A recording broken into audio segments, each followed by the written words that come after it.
I would love to take another little brief moment to introduce our first speaker of the day, day 2 of DSW. So Gabriella Parenti is a renowned figure in the world of leadership development and an expert poised to tackle one of the most pressing issues of our time, the labor shortage. In today's challenging business landscape, the retention of top talent has become a paramount concern for organizations across the globe. Gabriella offers a promising solution guiding businesses on how to not only attract the best employees, but also retain them for the long haul. With a remarkable track record, Gabriella is not just an internationally known leadership speaker and a 2-times author. She is also a distinguished 7-times LinkedIn learning instructor and an award-winning consultant. You're going to be in great hands this morning. Her expertise is sought after by industry giants like Google, Capital One, Microsoft, VMware, and Meredith Corporation, where she actively trains, consults with, and coaches some of the sharpest minds in the realm of leadership development. Gabriella's impact is far-reaching, having trained nearly 1 million individuals worldwide, both in person and through virtual platforms. Notably, her session called The Strengths Advantage, Using Your Innate Abilities to Fuel Unprecedented Success, is highly sought after. So please help me welcome and give a big round of applause for Gabriella. Thank you so much. Thank you so much for being here today. I really appreciate you being here. Would you mind coming a little bit forward so I know I don't bite, I really don't, unless you ask me to. So come on and come forward a little bit so we can talk more, and we're gonna have a good conversation this morning. I know it's more fun to be in the back because you can multitask, and you can still multitask up here. I'll just give you a minute.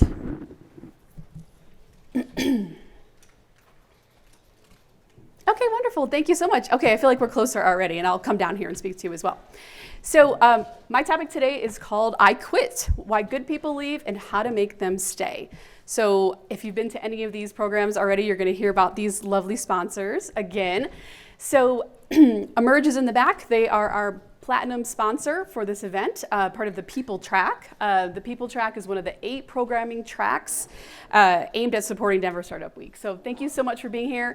You can use the hashtag Den Startup Week if you'd like. If you haven't heard this yet, there you go. And if you've heard it already, I'm so sorry. And also just know that while you're here, you have agreed, just by being in this room, to be on camera and video. Is that okay? All right, perfect.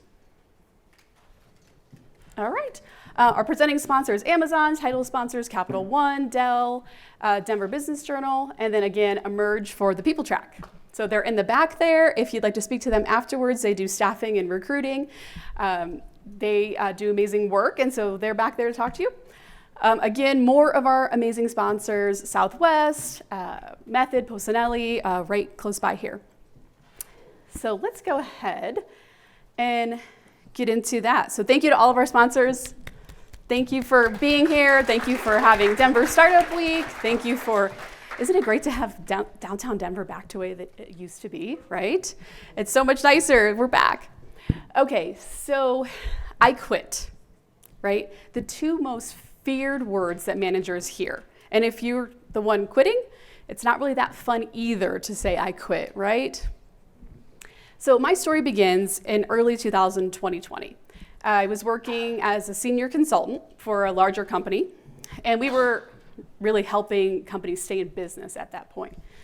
I'm not going to go back to 2020, but you know what happened then, and it was a very tough time. Lots of businesses were laying off, they were closing down, and so my job was to keep them open and to provide benefits for these people. And how do we keep them employed when you don't have any money coming in?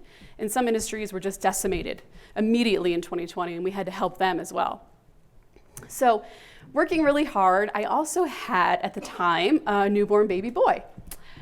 So it was a really hard time as a working parent to, I see some heads, it was a really hard time to work and to do all those things. So I was regularly working 10 to 12 hour days, helping these clients. And so we helped clients all around the world, a lot of clients in Denver, a lot of tech startup companies actually in Denver too. So we were helping companies all around the world. So it was really exciting, taking calls from India, all different places in the world. And a lot of times I was taking calls in my closet because I didn't want anyone to hear my baby cry. And so, this is a stressful time, right? So, and don't worry, the baby crying downstairs was taken care of by my oldest, so the baby wasn't unattended or anything. It's just a really, tough time, really working hard. But for the first time in my career, I felt really connected to these companies that were trying desperately to save their people and to try desperately to save health benefits for them and things like that. And so for the first time I said, okay, this isn't so bad. Like, companies are doing the right thing, right? And I really liked my job. So needless to say, I kept doing that for about a year, kept going with these 10, 12-hour days, taking calls in the closet because, it still wasn't acceptable to have a kid, right, while you're working. So still doing that, and then one day I don't know if you remember, but daycares and schools were closed a lot of the time during 2020 and 2021. So I was driving my son to the only daycare that was open in like a 45-minute radius, and she could only take kids from 9:45 to 3:45, right? So I'm driving him there. On the way back, I took a conference call in the car. Has anyone ever taken a conference call in the car? Yeah, everyone's like, yeah, I take them in odd places besides the car. So did that, got home, finished my work day, went on with my life. And a few days later, I got a calendar invite on my calendar for 3 p.m. on a Thursday from my boss. And it was kind of odd for her to do that. It wasn't like something that you don't just put something on someone's calendar and not have like a subject line or anything like that. So I was a little nervous. But when I got to the call, the first question out of her mouth was, are you really committed to this job? And I was sitting when I took the call, and I literally stood up, I guess out of a reaction, like fight or flight, right? And my heart started beating fast, and I was like, well, of course, I do take this job seriously. Like, I work 12-hour days, like I'm doing all these things. I'm in the closet half the time, literally taking calls. Like, I don't know what else you want me to do. And so I said, well, why do you think that? I've been here 12 years. Most of my career was there, right? So why would you think that? And she said, well, the other day, I heard you took a conference call in the car. And I said, yeah, like, doesn't everybody, everyone does that. We're all moving and shaking and trying to do things. I was on the call, I was engaging with the client still. I was parked, I wasn't even driving. I thought that was pretty good. Nowadays, I take calls while I'm driving. Things have changed. So that really hit me hard. And, when she said those words to me, my heart started beating faster. I stood up as a reaction. I couldn't believe what I was hearing. I'd never been written up before, never been fired. Well, that's not true. I was fired when I was 15. I'm not gonna lie. I let my friend tan for free at the tanning salon I worked at, so I did get fired there. But besides that, I never got fired again. And at this point, I have this new baby, and I'm a single mom, and my job is my lifeline, and we're in the middle of a pandemic. So it was very scary. And so we ended the call. A couple days later, keep working. A couple days later, I get an email from her, and she says, the subject is not good, right? Like, subject is written warning. And so being in HR my whole career, I know what that means. We're just, just a couple more, and then you're done, right? And so she officially wrote me up for taking the conference call in the car, saying I wasn't available enough for meetings. So needless to say, I had lost all trust in my company. I said, if you can't even, respect what I'm going through or the situation that I'm in over a conference call in the car, how could I ever expect you to have my back when something else really important happens, right? When I actually need my boss to come through. So I stuck it out for a few more months because I had to, and then I resigned. I was done. So 12-year employee, gone, out. But don't feel bad for me, though, because I had my own business on the side that I had been working on for 5 years. So I was okay, but it was just that, not so gentle, like, nudge out the door. Like, I didn't feel like I wanted to leave at that point. She pushed me out of the door at that time, right? So thank goodness I had my own business to help companies to alleviate just that thing. I started my own HR consulting firm, and hence why I'm here today. So, why do I tell you this story? is because I don't want what happened to me to happen to you or to your employees or to your company. Because something so simple as taking a conference call in a car can lead a 12-year employee with years and breadth of experience out the door. And do you think that I wrote anything nice on Glassdoor afterwards or told anyone nice about this company afterwards?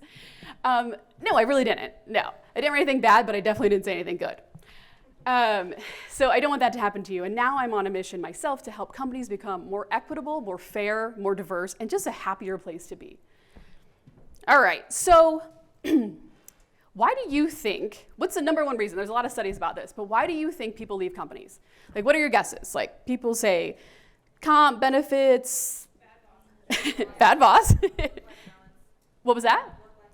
Work-life balance, yep. What else? I saw some other hands. Feeling undervalued, yeah, that's a big one. Lack of development opportunities.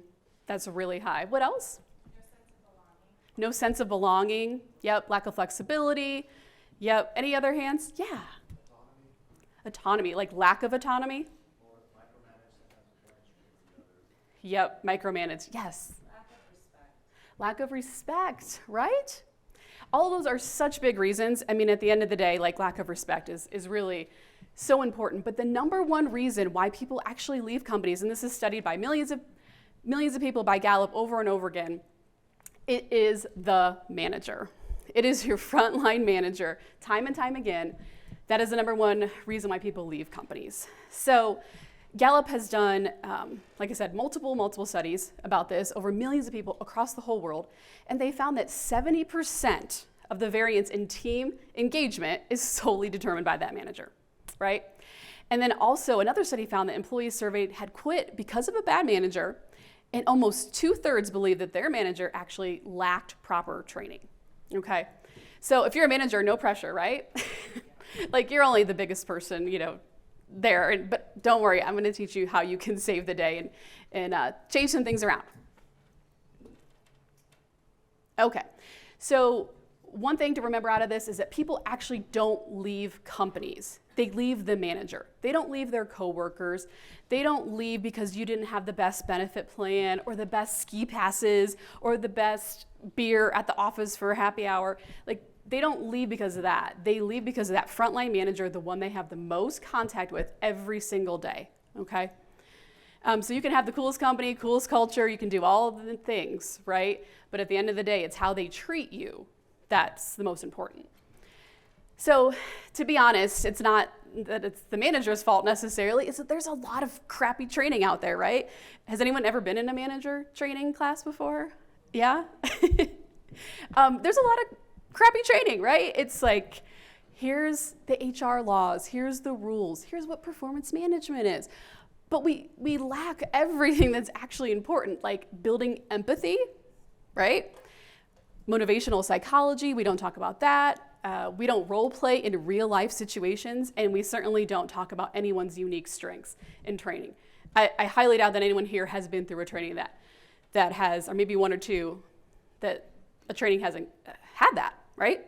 So when I talk about unique strengths, I'm curious here, so how many here have ever taken a strengths assessment? Yeah? Oh, cool, lots of you, that's amazing. And I don't mean like, lifting weights kind of strengths, but like a strength finder or what you're naturally good at. And do people here pretty much know what their strengths are, would you say? Like, show of hands, do you know what yours are? Feel pretty confident about that? That's amazing. So I recently had the pleasure of putting together a program for teams at Google and Capital One with one central tenet in mind. So basically, if you focus on your strengths every single day while you're at work, you are 6 times more likely to be engaged in your work. So 6 times, pretty big number there. And actually, if you use your strengths every day at work, your disengagement with the company will go down to, what number do you think? If you use your strengths every day, what number would it go down to? 20? What else? Any other guesses? 1%, if you use your strengths every day. So pretty big numbers, but a lot of people don't know about it. So this is what we did at Capital One and at Google, we went in, we talked to, we did an assessment, first of all, on everybody. We figured out what their top 5 innate strengths were. So that's what I mean, like kind of you're born with. And it happened before the ages of 3 and 5. So once we figured that out, we actually build teams based on that. We create work based on that, and we create a lot of happier employees. Okay, so it's interesting when I do these sessions, I've had some people like cry during them because they're like, I never knew that that was actually a strength. So many people told me that that wasn't. They had no idea that those innate things inside of you, God-given or universal given or whatever you believe in, those things about you, maybe you never even had a chance to use them because school didn't tell you it was acceptable, your work didn't tell you it was acceptable, your parents didn't tell you it was acceptable. So it's amazing. It's almost like going through therapy in a lot of ways, how people feel about that. So I'm just curious, has anyone ever brought home a report card like that when they were a kid, or they have a kid who brought home a report card, maybe that looked like that? Yeah? Okay. I know I did that when I was a kid. What would you say? What would you say to your kid? Or what were you told by your parents when you brought that home? What was that? Study harder. Yep. You're just not good at math. Yeah. Thanks, Mom. What else? What were you told, or what would you tell your kids if they brought that home? Get a tutor. That's right. And so this is literally how all of us have been taught. Get a tutor. You're just not good at that. You need to study more. You need to do more. And then it continues through college. It continues at the workplace. Our performance reviews are based on what we're not good at, right? Our yearly performance reviews tell you, it's so much fun to have a performance review, isn't it? I get to get told today what I'm not good at and what I can improve on. Yay, when I'm working 12 hours in a closet, right? How much fun is this? But our society is set up that way. It constantly pushes this narrative that if you just push harder, you can prevail. And you can get past it, you can fix your weaknesses, and you can do anything you want in the world. How many times have we heard that? You can be anything, right? If you work hard enough. But really, what it comes down to is that you're never going to be great in those areas that you're maybe naturally not as good at. So like, let's say, for example, I don't know, math and science isn't your favorite subject. You're never going to be the next Einstein, most likely. But you know what you will be? You're going to be really, really fantastic in those things that you are naturally gifted at. And that's where we miss the mark all the time, is if we focus on that language arts, that's an A, right?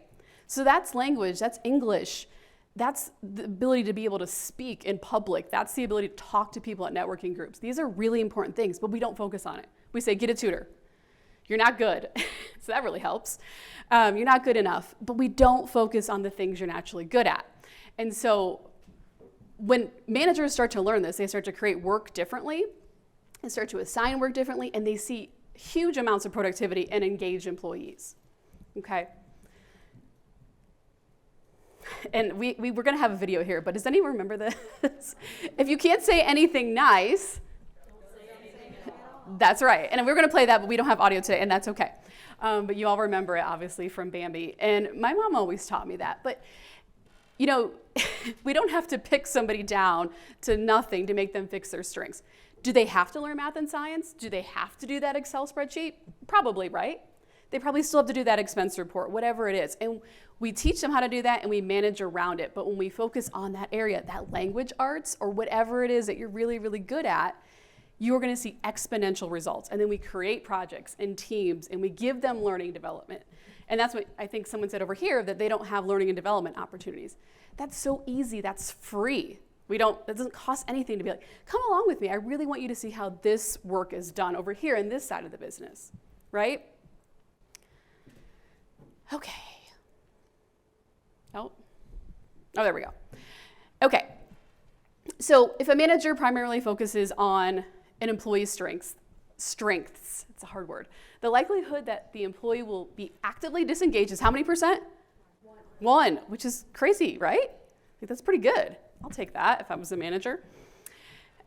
So that's exactly what we did on the team at Capital One and Google, and realizing some of these strengths.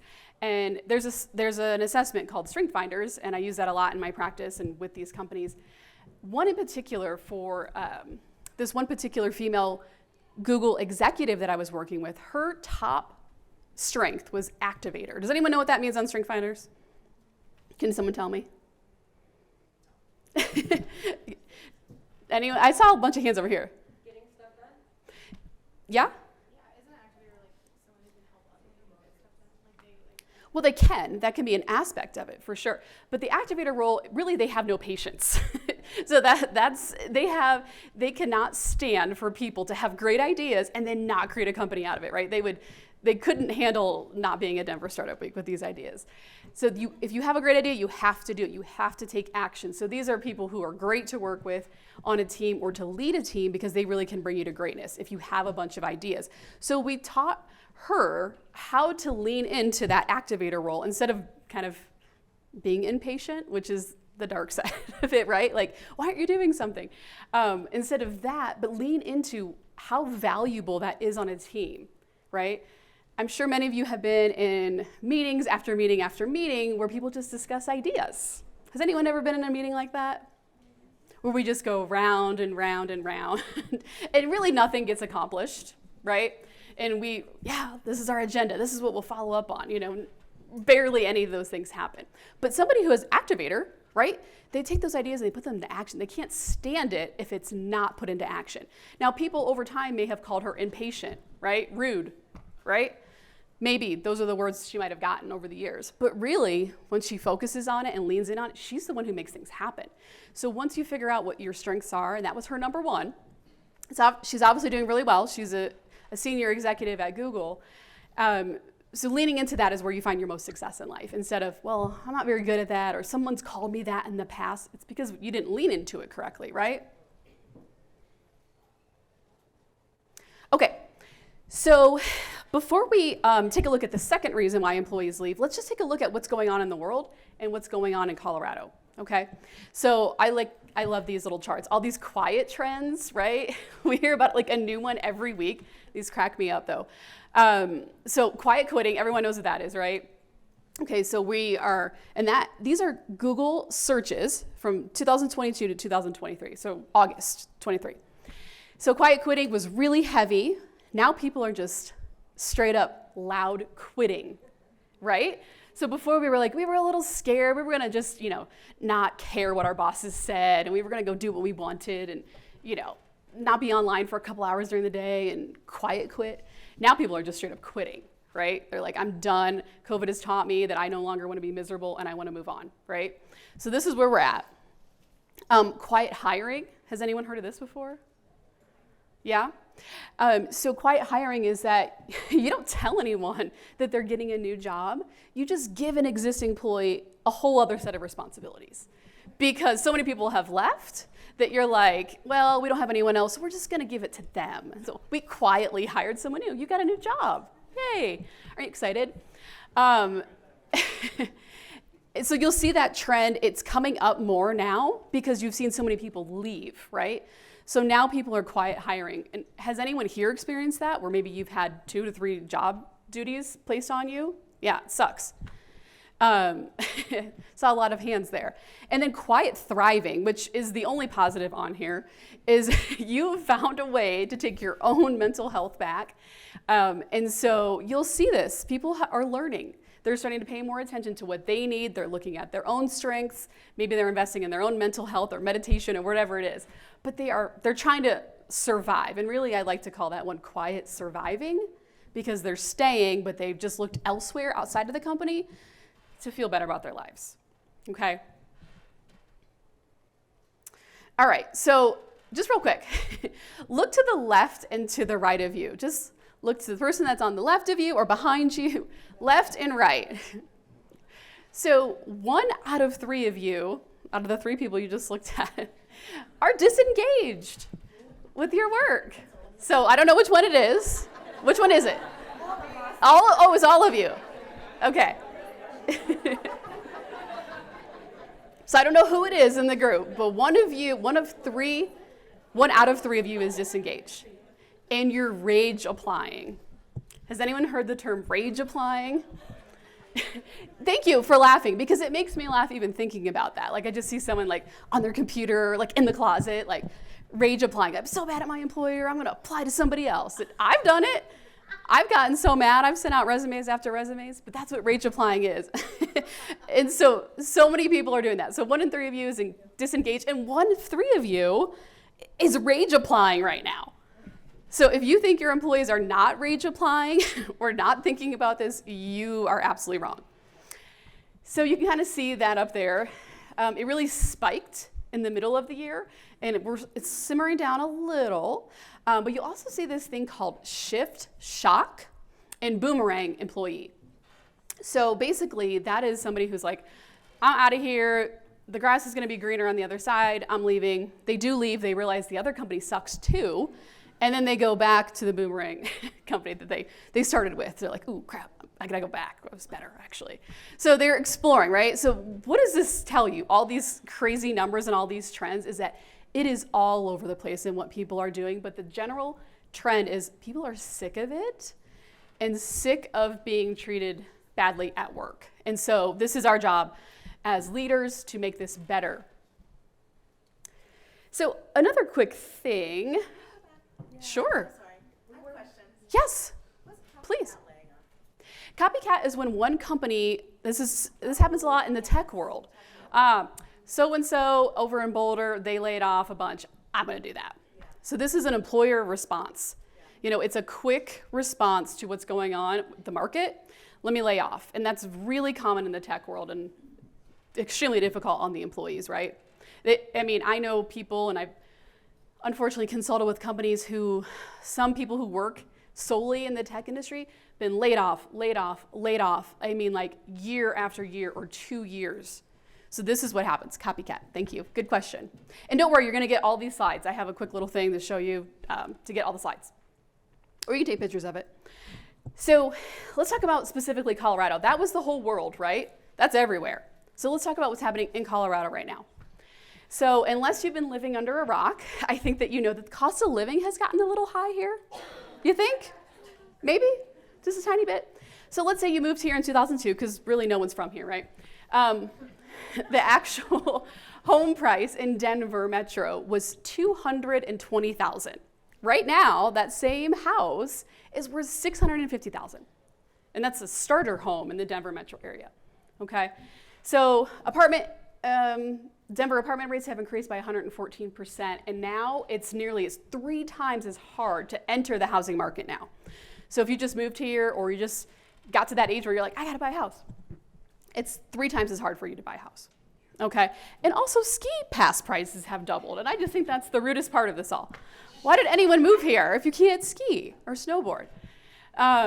So if you want to know what's going on with Colorado workers, and if you're an employer, I think it's safe to say that they're pretty darn stressed, right? I mean, you may have moved them out here 10, 20 years ago for the dream of, mountains on the weekends and this cool tech company and all this stuff.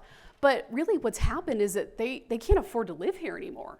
They literally can't afford to live here. And if you think that they're not looking to move out of state, you are wrong. There are so many people looking to leave your company to move out of state to find a place that is less expensive to live.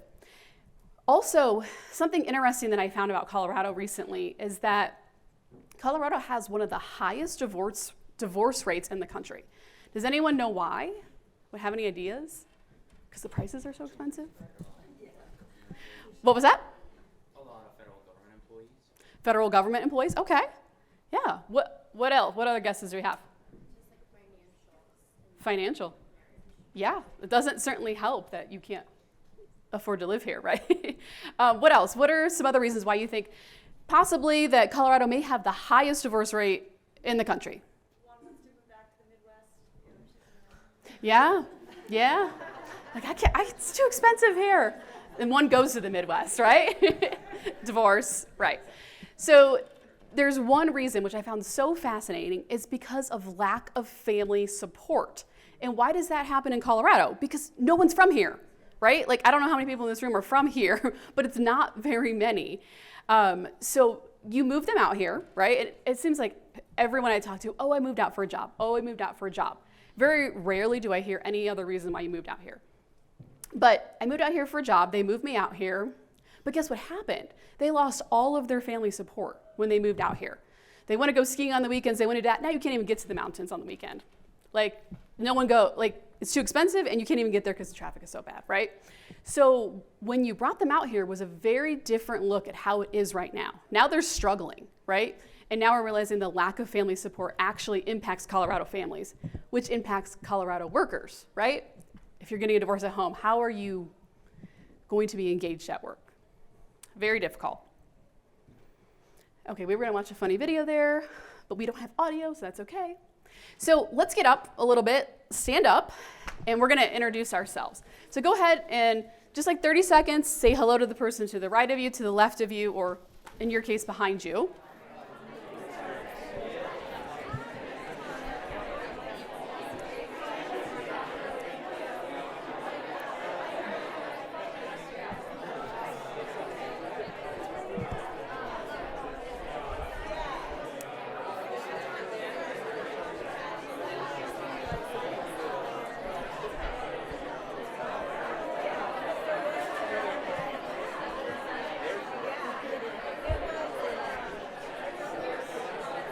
All right. Did we say hi? Does everybody know their neighbor now? Oh, everyone's having a great time. Okay. Okay, come back. Come back to me.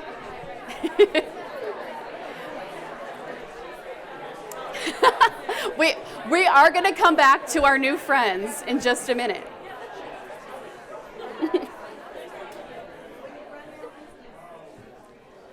All right, we are going to come back to our new friends in just a minute, I promise, because that was like really fun. That was like actually really hard to get you guys to stop talking to each other. I like had to scream over the mic. So we'll get back to them in just a second. So the second reason why people leave companies, right, is diversity. And in a study of 2,000 people, Wiley Publisher came up with people between the ages of 18 and 28 found that 50% said they left or wanted to leave a tech or IT job because the company culture made them feel unwelcome or uncomfortable.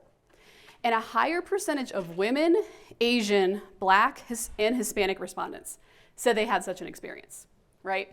So people are getting a little sick of the lack of diversity, right? They don't feel included, which I heard from somebody here, lack of inclusion, being included. That is what that I is on DE&I. So right now, we are spending $8 billion on diversity, equity, and inclusion training. It's not working. Why do you think it's not working? Lack of commitment. Mm-hmm. What else? Yes. I'd say a lot of times they propose their trainings, but don't actually take the actions. Yes, taking action after the training. We just put people in a room and we say, learn about DE&I, but we're not going to actually do anything about it, right? What else? I heard some over here. Yeah, same idea is declarative, but they don't actually practice it when it comes to HR and policies. Yeah, absolutely. And so similarly, I don't know if you heard her, but she said it's not included in HR policies. And so she's absolutely right, because diversity, equity, inclusion starts with sourcing that employee, not even recruiting, sourcing. Where are we even going to source people from, right? And I'm going to give you some help on that in just a minute too. But the reason mainly why this is not working is because we've neglected this issue for so long. It's so systemic, it's still so built in, and it's so complicated, and the problem is huge. And we really don't want to talk about it. We're at the point where we talk about it as far as, I'm going to do a training for you, I'm going to tell you about it, but then you go back to your desk and you act the same way as you did before, right? So, but it really does start at the top, where leaders, and I know that there's a lot of leaders in this room right now, there's a lot of leaders who have to understand that it takes so much more than just talking about it in a training to actually change the way that we make people feel included in our workforce. In my example earlier was a great example of lack of diversity. As a working parent, I wasn't given that help, right? I need to take a conference call in the car. Well, that's an aspect of diversity and inclusion and belonging, right? So let's talk about women for a minute, because that's what I talk about in my latest LinkedIn Learning course. Why are women held back from top jobs? Okay, so this is about top executive positions and high political offices. And so the number one reason is that women are held to higher standards. That's not shocking. It's not shocking. I see a lot of heads agreeing with me there. 43% say that. Also, we're just not ready. Society is not ready to hire or elect women leaders, right? And then also family responsibilities. We don't have enough time. So 23% say that. But when you pull what's holding men back from leadership positions, that's like 2 or 3 on the list, okay? So, and I'm talking in very binary terms right now, so please forgive me for that. Just for the sake of this conversation, I'm gonna talk in binary terms. And then also, women don't have enough connections or party support, and then a few people said women aren't tough enough. Like, that's a thing. I don't know who said that, but they're probably not married. So the prove it again theory says exactly what that 43% says, right? Women are held to higher standards. And if anyone's studied the prove it again theory, basically what we're saying, what is being said there is that jobs that are historically held by men are presumed to be competent in them, right? While women often have to prove their competence over and over again, okay? Also, men are given the benefit of the doubt, whereas women's mistakes may be remembered longer and forever, while men's are soon forgotten, okay? So that's the prove it again theory.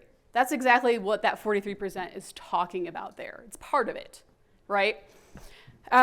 So due to negative gender and racial stereotypes about the competence and work commitment of women and people of color, they're often assumed to lack the competence and the commitment to sustain a professional career. So they have to prove it again. Show me another presentation, go to school again, get another degree, get a better job. Whereas in very binary terms, people who identify as men are given that opportunity to just go for it, right?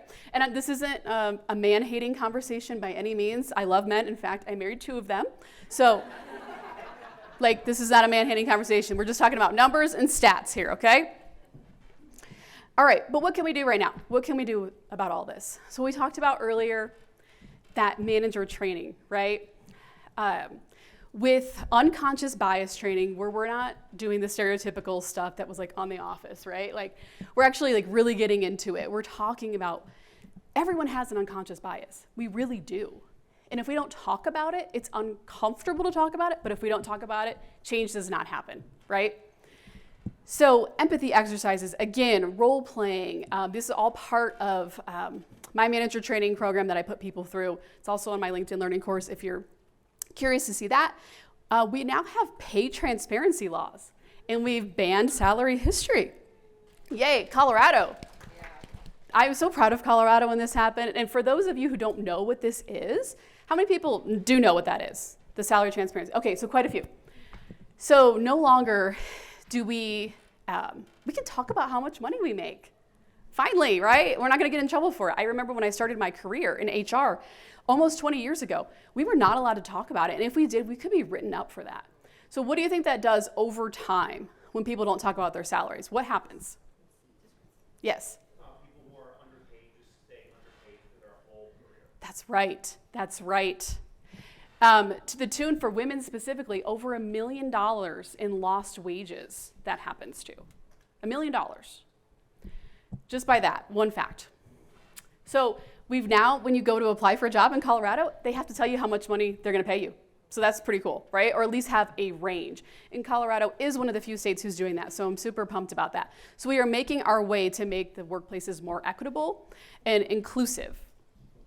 All right, and then support diverse organizations.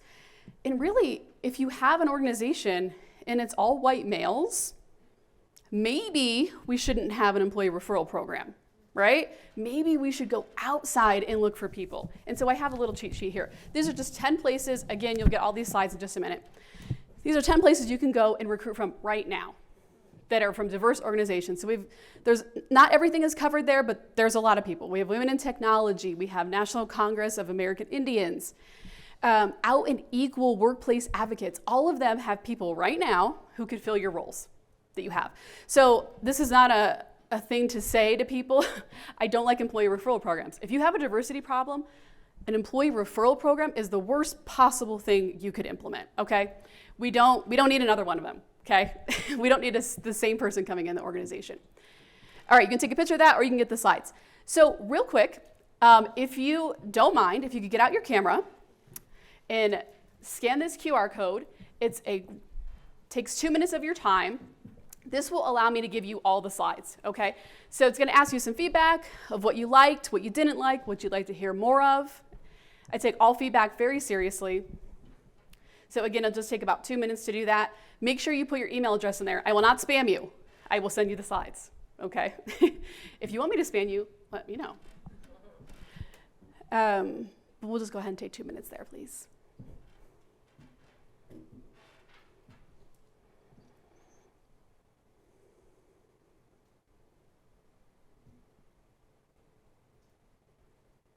And I'll know when you're ready when you look up, when you're finished with this. Don't just like go on Instagram or something, please.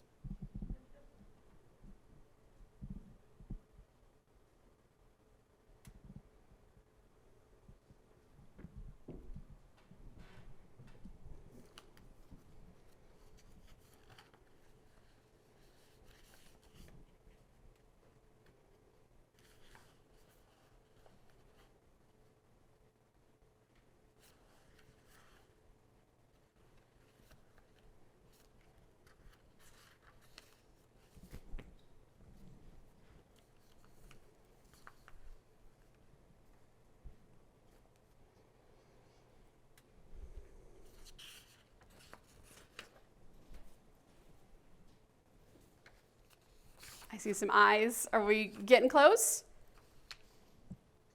Yeah? I'll give you about 30 more seconds to fill that out. Like I said, make sure you put your email address in, please, because I cannot email you the presentation if I don't have your email address.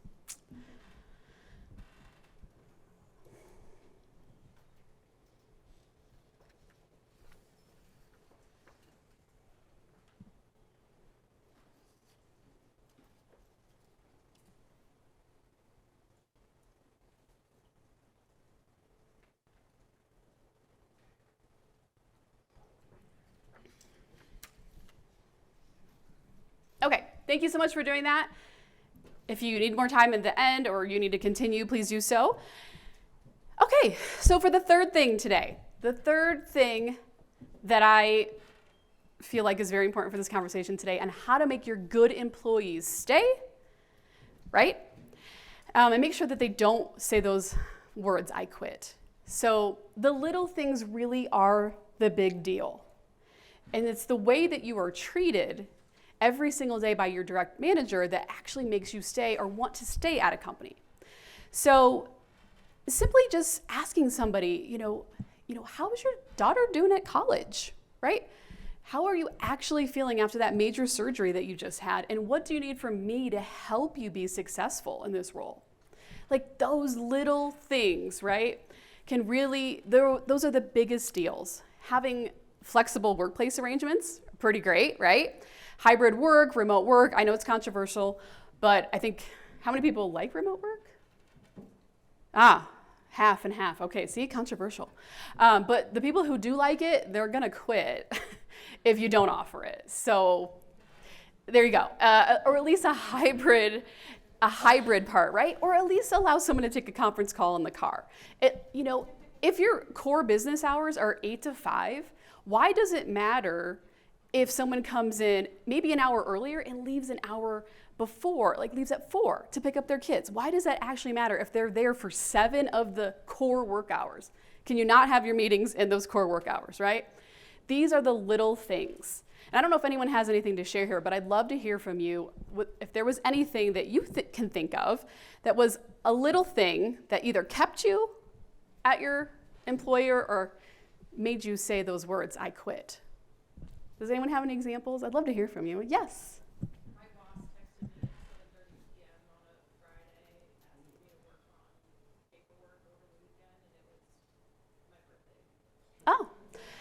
That's nice. Yeah.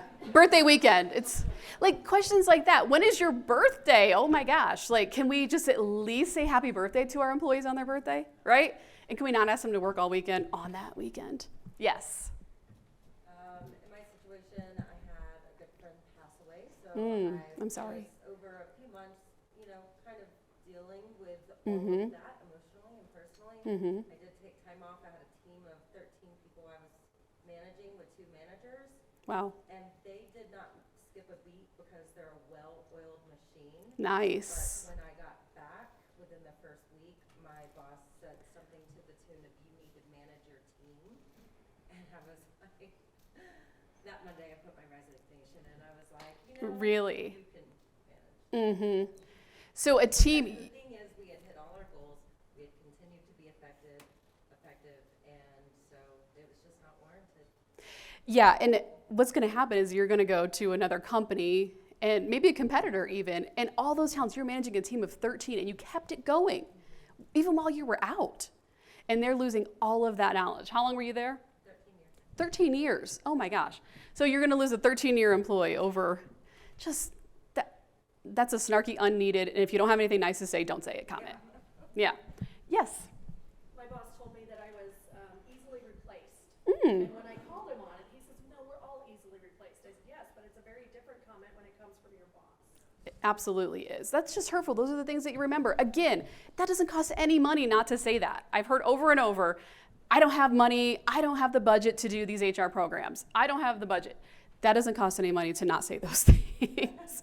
Keep your mouth shut unless it's a positive thing or something we need to work on. But there's a way to do that. There's a way to talk to somebody to say, that wasn't necessary. And that wasn't necessary either. Yes, do you have?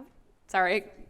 One of the things that I've noticed with some of my clients is they would not give their employees feedback whatsoever, but then that would cost them at their annual review. Like you don't say anything towards their performance, and then you're just not gonna give them a raise or explain why you're not. Right. It's just, here's what it is. There you go. Yeah, absolutely. Again, conversation doesn't cost anything, right? The right words don't cost anything. So also, something that is small that you can do is really finding out about your employees' strengths. Once again, the same work that we did at Google and Capital One, you can do at your company today. This is a relatively easy thing to implement within your company. Okay? All right, so those lovely people that you met just a minute ago, I would like you, let me just explain this real quick. I want you to stand up and turn to the person that you talked to, left and right. All right, and I want you've already introduced yourselves, but I want you to say something nice about that person. And then they're gonna say it back.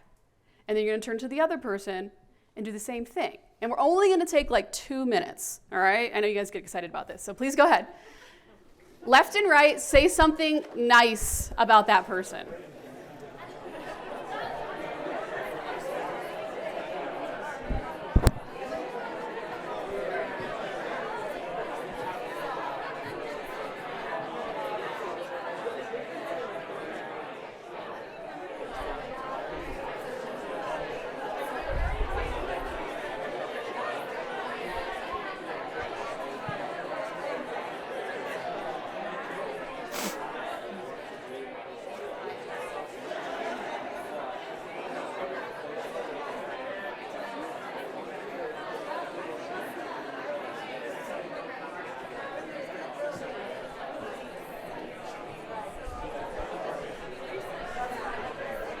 I'm gonna listen in for a second. So my company does work in terms of public safety systems.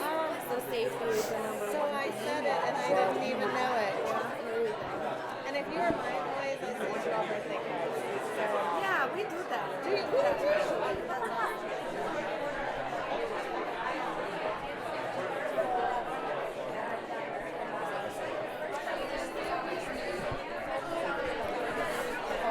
What are some of the nice things we're saying about each other? I just want to hear. So friendly. So friendly. Okay, cool. Keep it going though. Willing to reach out. Yeah. Keep it going. Like more adjectives. Get in there.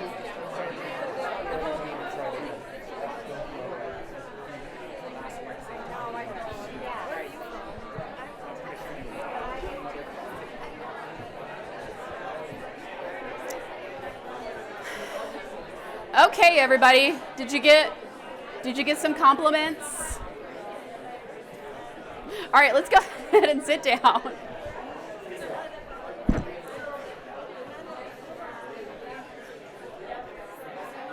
All right, let's go ahead and sit back down. I want to hear about who has an example.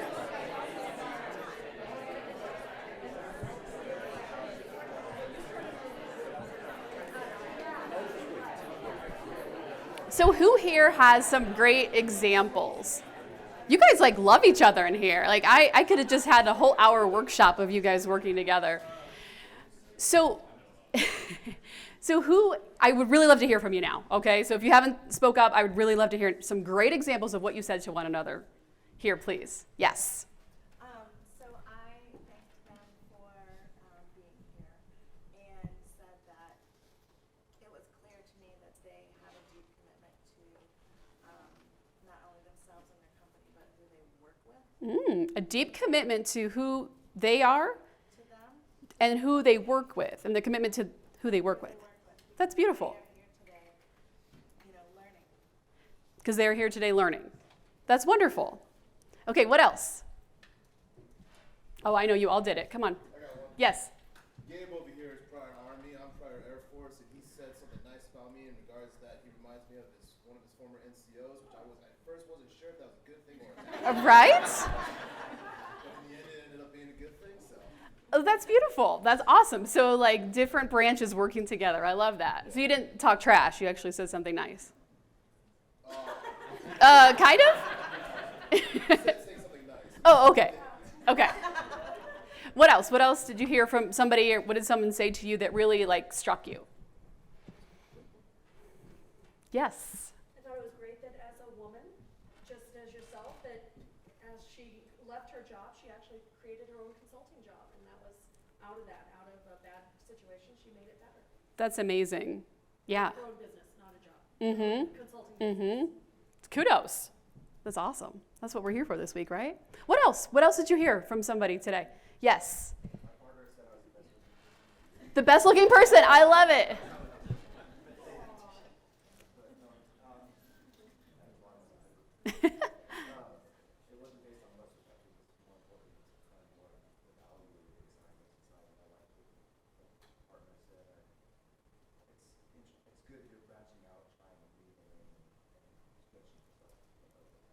Nice. So it was good of you to branch out. Am I here? So for everyone who can't hear that, yeah, that's okay. I've got a loud voice. She said it was good of you to branch out and to try new things, right? Perfect. And how did that feel? Yeah, I bet it did. What else? Yes, thank you. I was told that I am a pioneer in my workspace. Oh, that's amazing. That's like something you put like, I don't know, somewhere like profound. You're a pioneer in your workspace. And how did that make you feel? Incredible, validated, celebrated for hard work. That's amazing. Incredible, validated, celebrated. That's like so cool. Like, thank you for doing that and for doing that for each other today. It's really nice to just hear something nice about yourself, right? And it's nice to give that feedback. That also feels good. And now the reason why I had you do that is that whatever you heard from each other, maybe except for you two, whatever you heard from each other today, what if your boss said that to you? What if your CEO said that to you? Said, you're a pioneer in your workspace, by the way. It's so cool that you came and you tried something new today. Like that simple comment and the commitment to learning, like you said that they had a commitment to learning, right? And that you were astounded by that and you thought they were a really good teammate. Like those are simple, easy words that would feel so good coming from your boss, right? It was nice to hear from each other, but someone who sees your work every single day, as a leader, those are things that we have to say more often. You know, it's not, if you don't have something nice to say, don't say it. Keep it going with the positivity, right? You're going to see the most bang for your buck when you are actually complimenting people and letting people use their strengths. So I'm guessing that you two probably have a desire to learn. I bet you do too. I bet you that is one of your strengths. And it's why you're here today, right? So again, it's investing in those strengths. Okay, so when I say the little things really are the big deal, they truly are. I mean, the words that we use. We have to be so much more cautious about the words that we use. But I put 11 things in there, I included a bonus there because 11 is my favorite number, but of little things that you can do that really are the big deal, okay? So celebrating milestones. My old company that, I did end up resigning from, they did a lot of good stuff too. I remember when I had my first baby, they did this for everybody who was in the hospital. They automatically sent me flowers.